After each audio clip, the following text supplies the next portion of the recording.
Hello, I'm J Washburn, And I'm Joe Bondowski. and this is Start Writing. And today we're going to do the next episode in Jay's Beginner's Guide to Writing a Novel. My wife listened to our episode from last week, and she Oh, was, last month. yeah, sorry, I'm thinking it's been like 5 weeks. And she pointed out how we shortchanged ourselves. Joe, you and I were talking, and we were saying, I think it's been 2, maybe 3 years. So I went and looked it up. We started 12 April 2016. So it's over 5 years that we've been doing this. Wow. We have over 100,000 downloads. And by the time we finish this series that we're working on today, we'll have over 150 episodes. Anyway, it's a pretty big accomplishment, and to you listeners, I mean, you probably know this from listening, but the lion's share of this effort goes to Joe, and it's been a really cool accomplishment that we've had, and I'm excited to chip in a little more with this series. Yeah. I can't believe we produced that much content. That's a lot of content. Yeah, when I think yeah, about it's it. so funny. It went by so fast. We're like guessing 2 or 3 years. Anyway, okay. The next thing I want to mention, I am I've done graphic design in some of my work history, and so these episodes that you're listening to now, if you're listening to just the audio, I also created visuals for, and you just need to go down into the show notes, and there will be a link to YouTube if you prefer to watch it. Having said that, we're going to try to make it so all the content is listenable. And that's actually the way I prefer to listen to a podcast and not watch, because I like to do it while I'm driving or whatever. So it's viewable both ways. If you want the YouTube option, look in the show notes. Awesome. Okay, so by way of review, last time in our first episode in the series, we talked about the braid of writing. And the three threads that are in the braid are plot, hero, and world. And all three of those are important, and they need to support and strengthen each other if you're going to have a strong story. So this week, we're going to work on world specifically. And I know that's in the back order of the order that I just read them. When I'm writing a story, I actually start with world, and particularly genre, and then I work backward and I create characters next, and plot is the last thing that I make. And so I want to take you through the creation process in that order as well. Well, I think for me, that is the order that kind of makes the most sense, right? You create your world first, because otherwise your hero might not fit into it. Yeah. Yeah, and I guess now that you say that, world is really broad, and character, I mean, a character spans an entire lifetime, and usually a plot spans, days, maybe weeks, but you're kind of narrowing with each of those as well. Yeah. Okay, so, and just by way of a little more review, so we talked about J.R.R. Tolkien. Well, actually, so we talked about how with those three items in the braid, you need to be strong at all three to be successful as an author. But some stories still tend to lean on one more than others. And so we talked about how Tolkien, he's kind of the king of creating a really incredible fantasy world. We also talked about In the Heights. It's a Broadway that just got made into a movie. My wife and I saw it, and she came out of the movie saying there was no Nothing plot in happened. that. Yeah. And I mean, it's a fair critique if you're expecting a strong plot movie, but I was loving the whole thing because it's a world movie, and it takes you into the world of this New York suburb, and like it lets you experience it, and that's what it's attempting to do. And then the third example from last week was Jurassic Park, and I wanted to bring that up again because when I say world, I'm not talking about the setting, right? My Jurassic Park happens on Isla Sorna. It's like a Hawaiian island, basically. That's the setting. But the world is a world where science can take DNA and recreate dinosaurs. And that concept that's part of that world is an important part of what we're going to be talking about today. So, we actually, have you read Dune Yeah. by chance? Mm-hmm. So we were actually talking about this and kind of the difference between Dune and so Dune inspired a lot of works, and one of them was Star Wars. And so Lucas, one of the things he loved about Dune was how things came down to this melee combat between the central characters in the book. And that's something he really wanted to bring into Star Wars. And, we see that with the lightsaber fights between the Jedis and the Sith. But as we were talking about this in the other podcast floor, one of the things we talked about is in Dune, they have these shields, and you cannot use a projectile weapon against these shields. It blocks anything. And if you use a laser weapon on them, they'll actually create a nuclear detonation in both the firing weapon and the shield itself. And so it reduces almost all of Dune into melee combat because of this. Yeah. And so you get these awesome swashbuckling battles between characters in Dune because of these shields. Well, so I remember we were watching Star Wars, and I think it was Solo, and they pulling out a blaster and they're shooting each other, and I was like, you can't kill anyone with a blaster in Star Wars. What are you even doing? It has to come down to the melee. But the thing is, in Star Wars, there's nothing that makes it that it should, right? Like stormtroopers die by blasters all the time, but they always want to kind of bring down the battle to melee between the main characters. And sometimes it feels almost ridiculous in that way. Blasters just feel useless in Star Wars. And yet for some reason, everybody's packing them around. And what had happened is in building his world, Lucas had left out the why of melee combat in Dune, right? He had neglected that part. Whereas Herbert, in very thoroughly building out his world, didn't. He said, I want there to be melee combat, but there has to be a reason why. And so he created this shield. He says, you shoot a gun at it, it'll stop it. You shoot a laser at it, it's mutual sure destruction. Yeah, dude, it's genius. I think that is such a brilliant plot point. And I mean, they do this in video games where they'll force you to do melee combat as a game mechanic. And they do that because it's fun. And it's same when you're reading or watching. It's fun to have melee combat. And it's cool that he built that in. Yeah. Yeah. So it was just, that was just a discussion about world that we had about the differences between Star Wars and Dune. And Star Wars is cinematically far bigger than Dune. But, there's not a lot of people who walk around talking about the Star Wars books like they're amazing. But people always talk about Dune. Yeah. Because Herbert nailed the world, right? There isn't, Star Wars gets, a lot of flack for stormtroopers can't hit anything.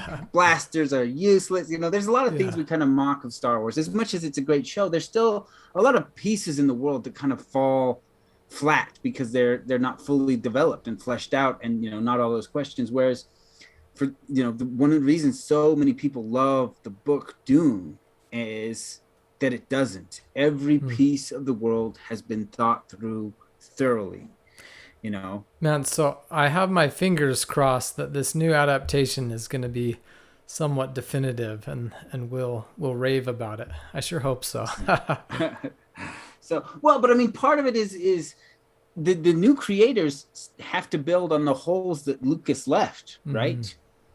So it's difficult. You could have a creator aware of the holes in Star Wars, but they can't plug them because the whole genre, or I guess not genre, the whole series and extended world is built with those holes in it already there. Yep. So that's true. It's very difficult to manage that, as a creator contributing to a work as opposed to just creating your own. Cool, man. Yeah, I'm excited for the new Dune movie. But okay, so on the screen I have 3 novels up here. They're the 3 series that I have begun. And the first one, there's a boy holding a sword. And you listeners, you don't have to see the cover to know. Like I say, it's a boy with a sword, it's fantasy, just like that. Yeah, that's a good point. Like that's all you need to know, that's the genre. And so when you flip that cover, you're expecting sword fights and dragons and sorcery, right? It's built into that boy holding a sword. The next image, I don't have to describe any part of it except to say that, and in the background, there are stars. And immediately you're like, oh, it's a sci-fi. And the rest of the image is there's a pilot, he's holding a helmet, there's a planet over his shoulder, and in the background there are stars. But all you need to know from that little clue is, you know, this is sci-fi, space opera, I guess, in particular, but you get it from the cover. And now the third one, if you can't see it, there's an image of, it kind of looks like a human figure who's on fire. It's kind of this weird silhouette. There's an overlay. And then you look at the title and you're like, well, the title says it's called X dot. That's a word I've never heard of. And people look at this book and they have zero clue what the genre is. Yeah. Zero clue. Yep. And this is the first thing that I want to talk about in our genre or our world discussion is picking your genre. And I just kind of wrote 3 steps that you need to make sure you nail in order to get your genre. The first one is you need to know what your genre is. And when I started that book, X dot, it was something that didn't fit in with anything I'd heard of. So if you asked me the genre, I'd probably say, I don't know. It's young adult. That's what I'd say. And that's not very good. So you need to know your genre. 2, you need to be able to communicate that genre. And I had that same struggle with X dot. I'll talk about it in one sec. And then 3, you need to deliver on that genre. And so, I was just going to add. So to you listeners, we have an episode that dives deep into genre. So this is kind of a rehash of that in short. But anyway, Joe, go ahead. You had a comment. I don't remember if we covered this in the episode or not, but I remember a writer talking about one of the ways he had helped sharpen his writing to really appeal to his readers. Is he says, I found authors that I felt like I wrote similar to, and I read their reviews, the good and the bad. He says, what did people rave about? What did they love that they talked about in these reviews? And what did they hate? And he says, and then I could take those 2 pieces of information and apply them to my own writing. Man, that's great advice. So I have a homework assignment here in 2 slides, and I want to tack that on to the end because that's perfect. Like, go look up what the reviews are raving and complaining about. That's awesome. And the complaining part is this step number 3. You have to deliver what they want. So you've shown them from your book cover what genre this fits into. But when they turn that cover flap and what's inside has to match. It has to be what they're expecting. It has to be what they want out of that genre. And you better deliver on that expectation or it's not going to be good. So when I pitch X dot now, years later, it's been like a decade, I say it's The Sandlot meets Inception. And every single time I get these wild looks and people, it's like this expression that says, I don't exactly know what you said. I'm going to need a few minutes to think about it, to put those 2 together. Yes, you have to take a minute to kind of puzzle that through. And I think only because I've read X dot, I can answer that. I'll be like, oh, okay, I get it. Yeah, so even with my best short pitch, people still don't get it. And I'll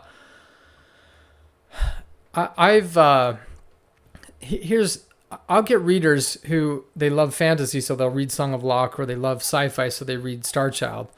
And then after they've read my other books, they go to X dot. And then I've had people say, this was actually my favorite book out of all the ones you've read. But it's so hard for me to convince people to read it. Like, they do love it. It's a good book, great characters, solid ending, but they won't read it because it's not fitting into a genre that people recognize, and they don't realize it's going to fulfill what they're expecting. And I mean, a lot of people, we read in genres because certain types of stories really appeal to us for one reason or another, you know. Like a lot of your, like, so if we look at the Marvels, the Avengers, right? Like when you go into these superhero movies, you have a good idea of the kind of journey and adventure you're going to have. There will be a villain. There will be epic battles and struggles and weaknesses and, you know, all of that. We expect that. But if you look at like the winners of all these Academy Awards and stuff, they give out the awards to movies that they're not telling these grand epic stories. What they're doing is often exploring a piece of human life that has never been shown on film before, a piece of the human experience that has yet to be captured in this art form. That's usually what they're giving out the awards for. And it creates a lot of disconnect because that's what they want to give the awards for. To I guess perhaps their end goal is to include as much of the human experience in film as possible by awarding the award that way. But that often means that a lot of times the winners of these big awards are not films that most people are interested in seeing. They're like, that's, I mean, yeah, I guess that's a part of the human experience, but that's not a story that interests me. That's not my genre. Mm-hmm. Right. Dude, that's pretty cool. I've never so thought about it that way. Yeah. And so I think X Dot is very much that way. It's a capture of a kind of story that's uncommon and unfamiliar. And there is definitely a group of people who, when they consume literature, and I guess the genre that often in when we're talking books is literature, right? That's often what literature is and about, is capturing a new perspective or a piece of the human experience that has not been captured before. Yeah. Whereas in genre fiction, we go in expecting a certain kind of story, whether that be a murder mystery, an action thriller, a superhero, epic fantasy. We go in expecting a certain kind of story. Whereas, with a literary work, or, it's designed to give you something you've never seen before. Yeah. But a lot of times that means it may not interest you. Yeah. Well, and so I kind of wanted to share this personal story because it was a big thing that I learned by writing and learning how hard it was to pitch this, to convince someone to read it. Again, I'm telling you, they love it when they do, but it's just such a barrier to get people to read it. And so my advice would be, I think a lot of new writers have these kind of crazy, wild ideas, and they're probably good ideas, but my advice would be to either shift it toward a known genre, or write it as a practice novel, or shelve it until you've built up the credibility that people will read it because your name is on it, rather than because it's the genre they love. What is it? I actually just picked up. It's a book by George R.R. Martin, and it's set in the Game of Thrones worlds, but it's not a Game of Thrones novel. It's A Knight of the Seven Kingdoms. It's about 100 years before the Game of Thrones takes place. And I remember reading it, and I was about 10% into the book and thinking, if this wasn't George R.R. Martin, I would have put this down by now. Because at that point it felt very predictable, but I was like, this is George R.R. Martin. This is going to turn in a way I can't see coming. And that's, what kept me going in the book until it turned enough that the story itself had my interest. Yeah, that's like, if you're famous, or if you've proven yourself you have this certain amount of grace, you will not have when you're starting out. But okay, so the homework for this week, and I'm showing it like halfway through the lesson, but I want you to brainstorm a list of stories that you love that are in your genre, and I want you to write down at least 10 of these. And then the second step is to write a list of 10 features that these have in common. And it doesn't necessarily have to be a feature that's in all 10, but say 4 of them have this thing, another 3 of them have this thing, 5 of them have that.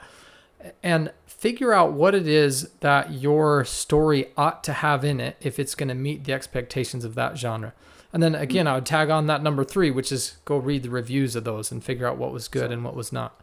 Well, and a similar technique that I've kind of been watching recently is a lot of times some of these great stories that come out are built on the bones of historical stories that have just persisted and rewritten. Like the Game of Thrones is based on the War of Roses, which was the battle for the English throne.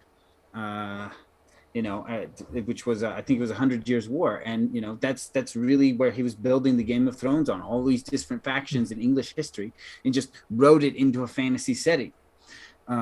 Similarly, the Hunger Games were based on the Servile Wars with the Romans, with the rise of Spartacus and the slaves that revolted. Yeah, but I mean, if you're familiar with that piece of Roman history, it's like, oh yeah, how could it be anything else? Like Katniss is Spartacus, right? You have this gladiator who goes in the arena. They're awesome and unstoppable, and then they lead the people in revolt against the masters. Like it's the Servile Wars. Yeah, that's so great. I never made that beat connection. For beat, yeah. Well, and I think Isaac Asimov, his famous Foundation series, and they're coming out with a movie for that. Not a movie, a television series I think in the next couple months here. He wrote that based on the fall of the Roman Empire, and so you have some of these great works of fiction that are not raw fiction. What they did is they say, here's human history, and here's the stories that have really survived that, because our history is just so big and so vast, but there really is a small collection of stories that really survive that wake of history. And then these authors take that and then graft it into their fiction. Yeah, man. So I am just in awe at George Martin and the world that he created. And I mean, I'm going to use the word cheating. It's like he was cheating to get there by basing it on history. But I mean, this was like clever cheating or honorable cheating. I don't know. Like, he did a really cool thing by building that world on that. And his new world that then exists after is just stellar. I just think he did so many cool things. But he really did. Yeah, it reminded me of a little anecdote. So Joe, you pointed out to me that I was writing a space opera, and I had some cool space battles in book 1 and book 3, but there wasn't any flying in book 2. And it had kind of morphed into like Space Marines. Like, this was ground war, which is fine. Right. It's a cool story, but I purposefully just tried to insert a little of that back in because I knew that readers would be expecting it. You were right, and I love that you pointed that out to me. Huh. I don't even remember that conversation. Oh, yeah, that was totally you. But anyway, okay, so I took Brandon Sanderson's lecture series, and it's just an interesting side note, but he recorded his lectures 2 times. He teaches every semester, every year. And he filmed it twice, and I happen to have taken his class both the times that he filmed it. So, really? On the screen here is a picture of Sanderson up on stage, and then the back of my head. I'm pretty proud of this photo. That's funny. But I specifically wanted to talk about something that clicked when he talked about it, that he taught, I guess I should say. He has something called a story Bible. And the story Bible is where you put all your notes about the world that you're building. World, yeah. And man, he's a huge world guy. Like, that's his expertise. So I created this diagram here, and it shows the 3 Starchild novels that I've written. They're both just over 100,000 words, but my story Bible is longer than any one of those individual titles. Wow. And I'm showing you this as an example of the immensity of what this undertaking could be. Now, I'm not saying you have to write a story Bible this long, and there's some particular reasons that mine is that long, but there's a lot that can go into creating a world, and this story Bible is how I do it, and I got the idea from Sanderson, and I kind of want to take you through my process of doing that. Okay.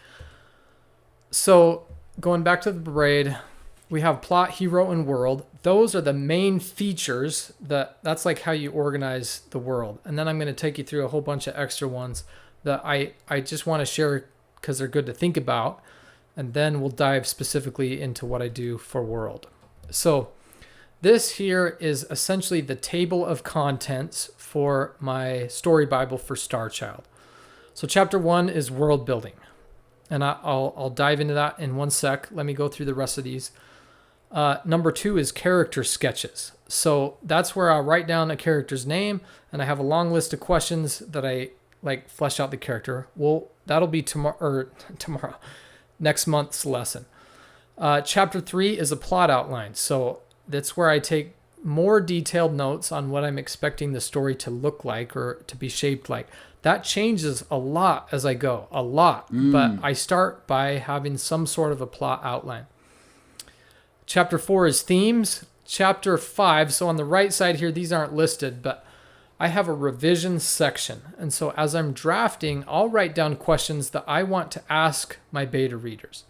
And then after I have a beta reader go through my book, I have a phone call with them. These usually take 20 to 40 minutes.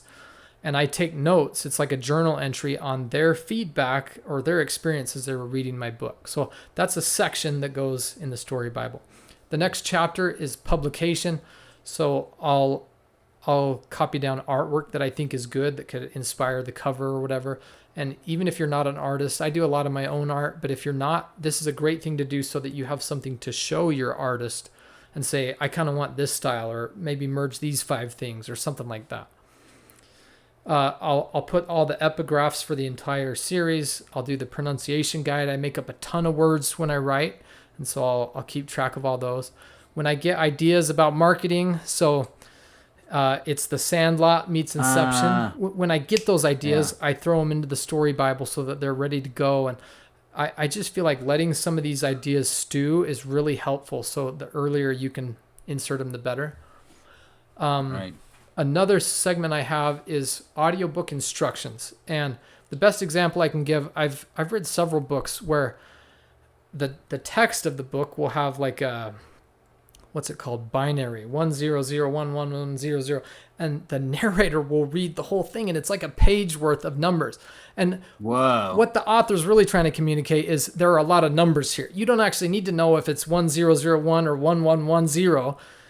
And so I'll take notes that are instructions to say, hey, it looks like this in the book, but here's a good idea how to do it. Or this character should have this accent or whatever. And I'm compiling those as I go so that when I'm ready for that phase, I'm ready.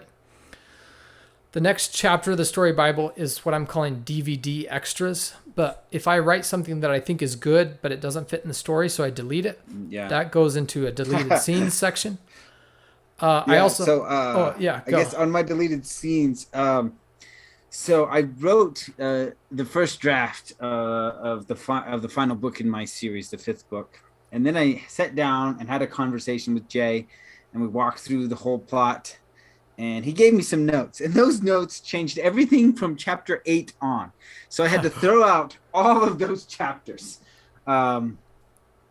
And so there's a massive chunk of deleted scenes for that book, because essentially I hit chapter 8 and the book takes a totally different direction, right? So just kind of surprising how many deleted scenes you can end up with. Man, what kind of a friend does that to you? Oh, it's good. It was good because your point was dead on. And so I think Joe, you gave me this idea maybe. Actually, I'm not sure. But the DVD extras, I haven't really done anything with them for any of my books, but I imagine someday when I have a strong group of super fans, this will be the kind of content that I'll send to them.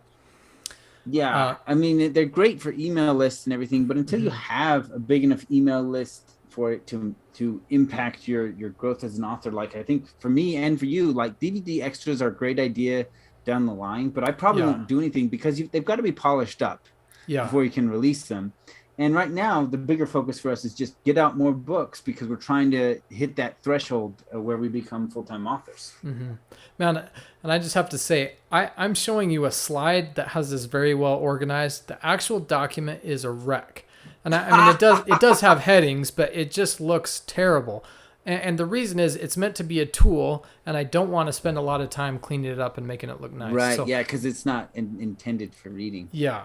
So these DVD extras are ready to be edited, but they are certainly not ready to be published.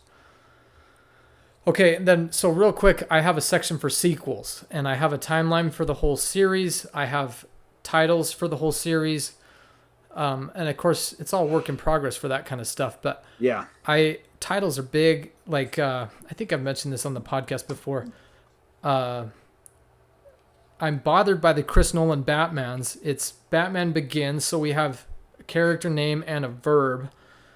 And then the second one is The Dark Knight, which I'm honestly fine with those two going together. But then the third one is just the second one's title again, but then adding on the verb like the first one. And it just, to me, it doesn't seem like they're a set of three that go together. It's like kind of three weird. Anyway, so I keep titles down and I brainstorm other titles and I want them to all line up really well with each other. Now I just want to mention a couple of the world building subsections that I put in the Story Bible. So first of all, the map. And my other books have maps. Starchild actually doesn't have a map, but I still have like a text map essentially. And I list planets, and I list which cities are on each of those planets. And by the way, this is not exhaustive. It's just the ones that are talked about in the book so far. Right, yeah. And then I'll sometimes put notes in there about, well, this is where so-and-so was born, or this is where this event happened, or they referred to this here. It just makes it easy. I don't have a stellar memory for this kind of small detail, so this is a huge helpful tool when you're making up this vast world and you got to keep track of it. I have a section for food. Again, there aren't bananas on these foreign planets, so I have to make up the food names. Same with animals. I have a list of conscient species. So these are thinking species that aren't human. So you're using this word conscient. What's the reason for the choice there? Just personal curiosity. Man, that's so funny. It's been so long that I made that decision that I don't remember. I think conscient just means like it's a word to mean you're above animal, basically, or like right. you're thoughtful, or anyway. So I have a section for the armory, and it's a list of military stuff and there are 3 different main factions in Starchild, and so each of those have different types of military equipment, and it gets complicated. So I keep track of that in the story Bible. I have general tech. I have words that I made up that weren't already in one of the categories I mentioned. I have a segment on time, and this is very specific to Starchild, but a day on Mars and a day on Earth are different. And so there's a standard unit that they use in the Starchild galaxy, and they call it a wake sleep cycle. And so it's like an arbitrary day. And so I keep track of all that. I have a section for history. This is stuff that some authors might put in a prologue. It's the history of what's gone on in this world so far. Yeah. And I mean, again, it's not exhaustive. It's the stuff that I've thought of and the stuff that I feel like matters for the story. I have a big subsection on the magic system, and that has multiple subsystems beneath it, or subsections. And then, because I'm trying to write somewhat hard sci-fi, like I'll talk about this in a bit, but Star Wars is pretty soft, very little science, and I'm trying to have some decent science in there. So when I come across a cool article or a cool concept, I'll throw that into the story Bible, and sometimes I'll research and dig deeper, and I put all that research into the story Bible so that those things are all ready to go in the story. So now that I've gone through this table of contents, you have a sense of like, oh, okay, I could see that being as long as a novel.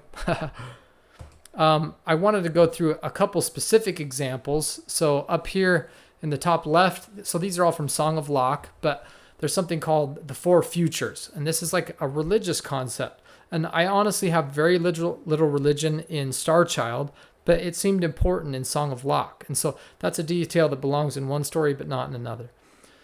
These other ones, like there's a diagram of elementals that go with each creature. Then the orange one is there are 5 gods, and all of creation is organized beneath these 5 gods. And that was part of my world building. And then the last one, the green one, there's a melody that's referenced in Song of Locke, and so I wrote a melody and I threw that in there as part of the world building. And here are a couple specifics from Starchild. So interstellar travel is not very feasible with the theory of relativity, but it's fun to be able to do interstellar travel in a space opera. So right. There's like a fantasy, there's a magic system that I have for them traveling planet to planet. Now, over on the hard science side, I mess around with the concept of, well, what if a planet spins much faster than Earth does? Or what if it spins much slower? Or what if it doesn't spin at all?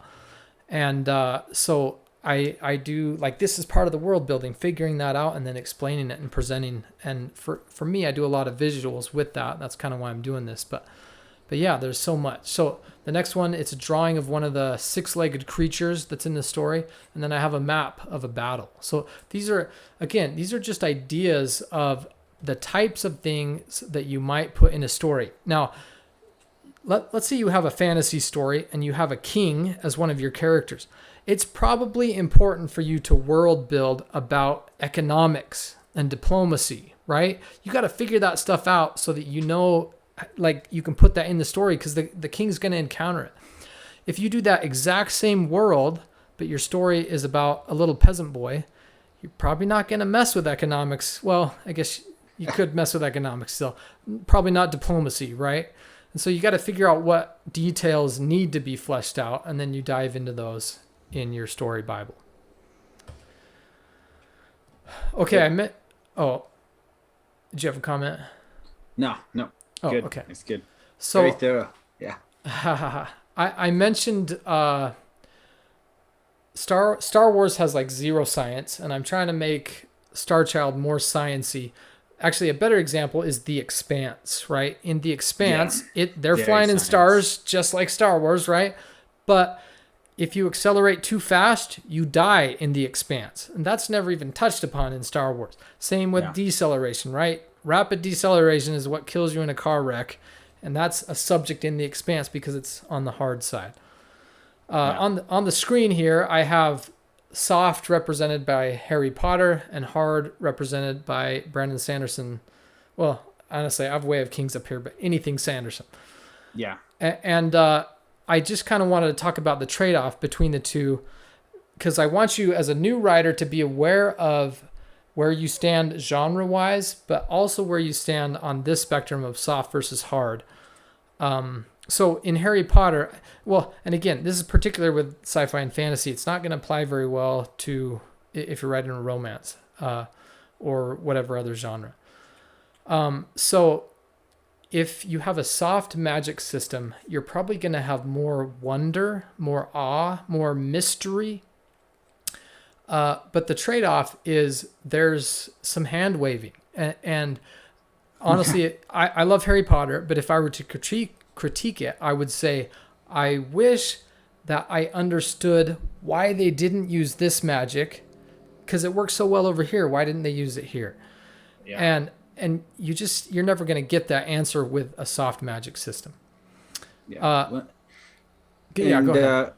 was it? I think this is Sanderson's law, right? That the audience ability to understand a magic system is directly correlated with their ability to like enjoy or I guess appreciate magic solving a problem. Hmm.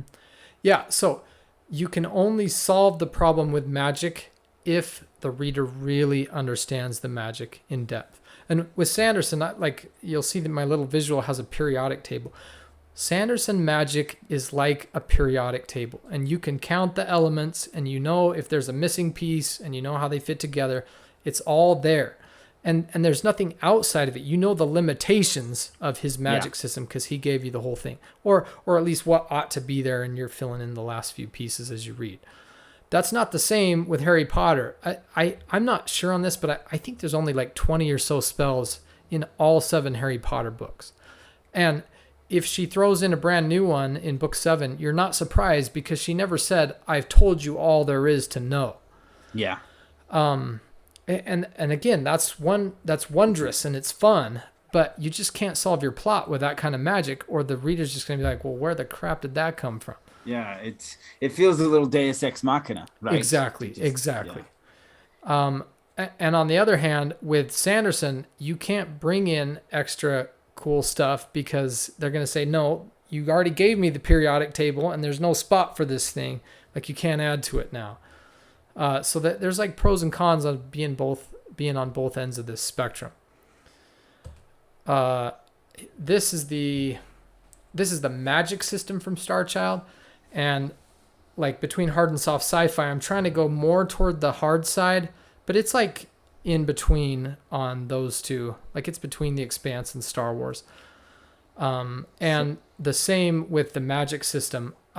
There are 9 elements in my system, but I really only cover 4 or 5 in the books. So it kind of leaves the back end open and mysterious.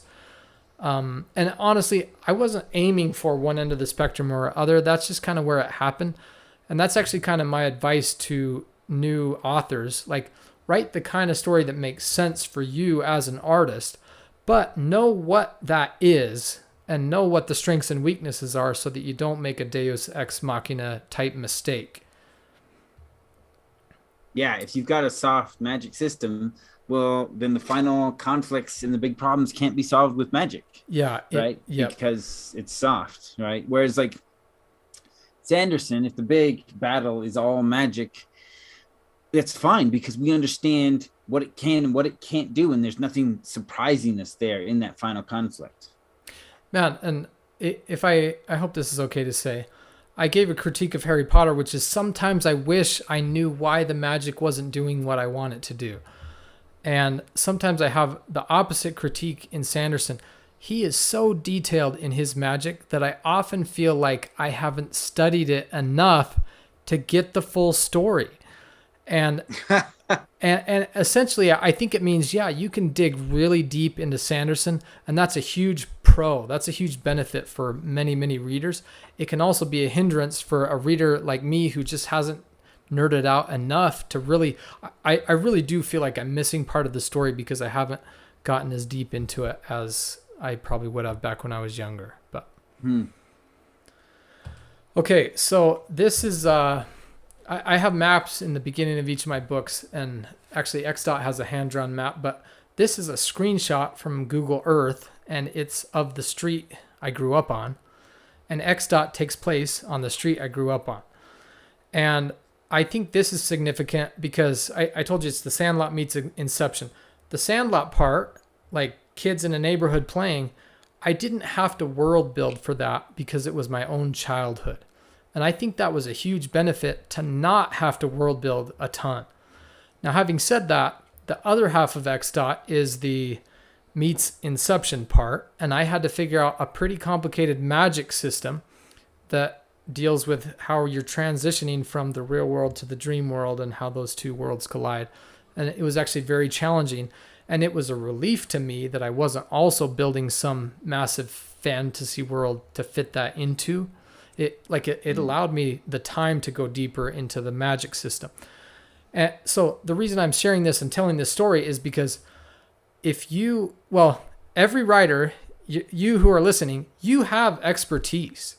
And whether that's the street you grew up on, or it's because you studied chemistry in, your freshman year of college, or whatever your expertise is, consider drawing on that and putting it in your novel and allowing it to be a part of your world building. And I'm guessing if you're an expert in that field, it's probably because there's something really cool about it. And you probably know more about the coolness than your average reader. So use that to your advantage. Invite them into this cool thing you know about. And that's going to be a cool way to flesh out your world. And it's a shortcut. This is the map from Song of Locke. And again, I'm very much a graphic artist, but what I want to encourage you listeners on this slide is draw, even if it's stick figures on sticky notes, right? Draw it and have something that you can then hand over to an artist on Fiverr and have them turn into visuals. And it honestly doesn't take a ton of money or effort or, this great expensive artist. You can have your world building transferred and aided by other people who are good at this kind of thing. And to me, I love the visuals, and I just think it's a good thing to consider as you're going. It's been a long lecture. We're about to wrap it up. I think this may be the most important thing that I say in this. And it's the abstraction ladder. I used to teach freshman English, and this is something that I would teach. So if you're listening, not watching, at the top of the ladder, we have animals. Animals is an abstract concept, right? And it includes a lot. You can chop that down to livestock. That's the next rung down the ladder. And livestock means an animal that's on the farm. You can chop that down again and say, well, cattle. Like, I'm not talking about chickens and goats, just cattle. So we're narrowing, but cattle is still an abstraction. It's a concept. We can take it down one more notch to a Holstein heifer. That means black and white splotches, female. This is the typical milk cow, and I would trick a lot of my freshman students with this. I would say, is this an abstraction? And yes, it is. A milk cow is still just a generic that could be anything. And to really take it down to the concrete base level, the final rung is Bessie, right? Bessie is a specific cow. She's not a concept of a cow. She's one particular cow. And when we're writing, when we're creating our settings and our magic systems and our worlds and any part of the braid, plot and hero as well, you want to try to get down this abstraction ladder to the very bottom. And you don't want to say abstractly, she was nervous. You want to say her palms were sweating. Her knees were shaking, right? And as I'm saying this, you're like, oh yeah, I've heard that. It's called show, don't tell. This is exactly what I'm trying to get across.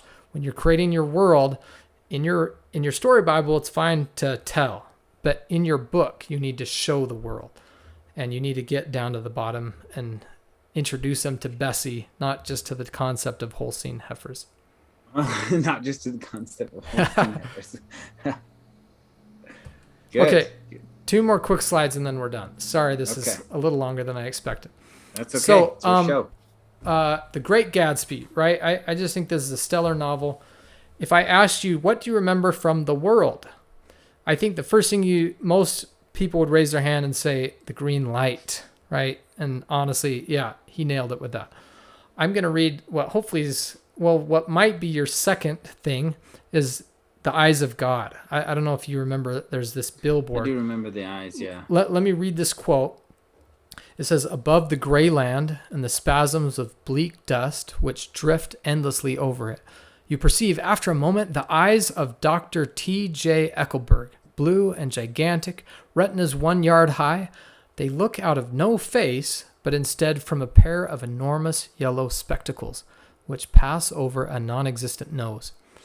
Evidently, some wag of an oculist, that's like a optometrist back in the day, some wag of an oculist set them there to fatten his practice in the borough of Queens, and then sank down himself into eternal blindness, or forgot them and moved away.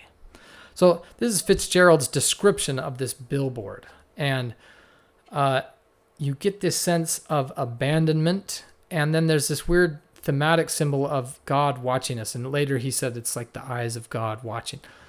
And I'm bringing up this example because he doesn't point out this is how the power lines looked, and this is what the edge of the road was like, and this is the sidewalk. He focuses on this one particular thing that's going to strengthen the braid. Like it's going to give you a sense of this rundown town or the borough of Queens, but it's going to bolster the theme and stuff too. And when you're writing your world into your book, you need to do the same thing. You're going to write a whole novel's worth of story Bible, and you can't put that whole thing in there. And you got to pick the stuff that matters, that stands out, that's going to resonate with your readers. And it's going to be stuff like the green light and the Eyes of God billboard. Yeah. Okay. So I guess with the billboard, what we talk about is was it? I forgot the word. Something in set piece, landscape and centerpiece. And so the landscape is you give like just a general idea of the area, right? You know, a rundown junkyard. And then the centerpiece is you pick one thing that is iconic. So I remember I went down to this it was a private owned little pizza shop in this tiny little town.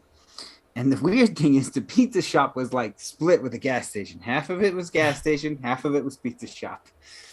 And the centerpiece I like to tell people about is on the cash register was a yellowed piece of paper with handwritten marker on it. And it read, "For a restroom, ask at gas station next door."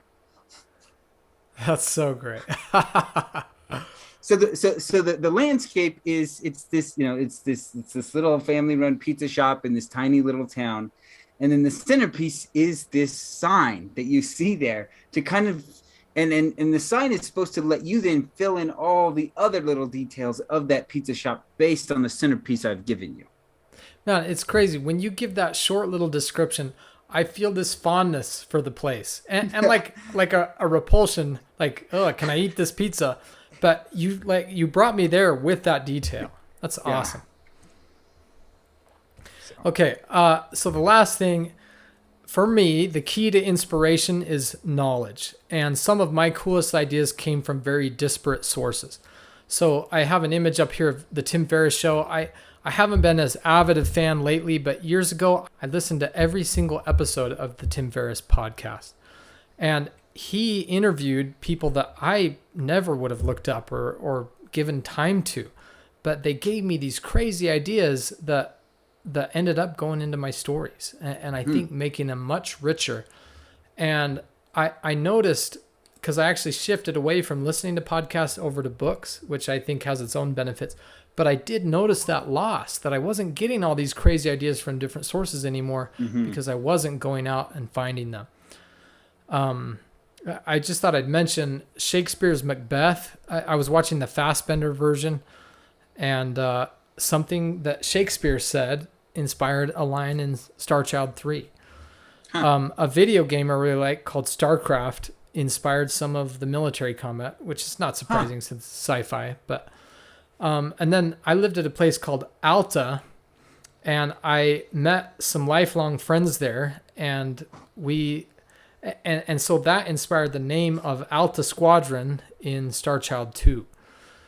And I just kind of want to throw these out as examples of your whole life as an author can contribute to this world building process.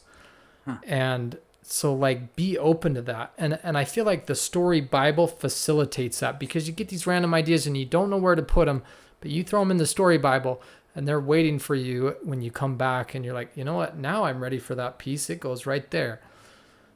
So that's a recommendation I have as you're building your worlds. Okay. That's basically it. Joe, do you have any final comments for this episode? No, that's it. Okay.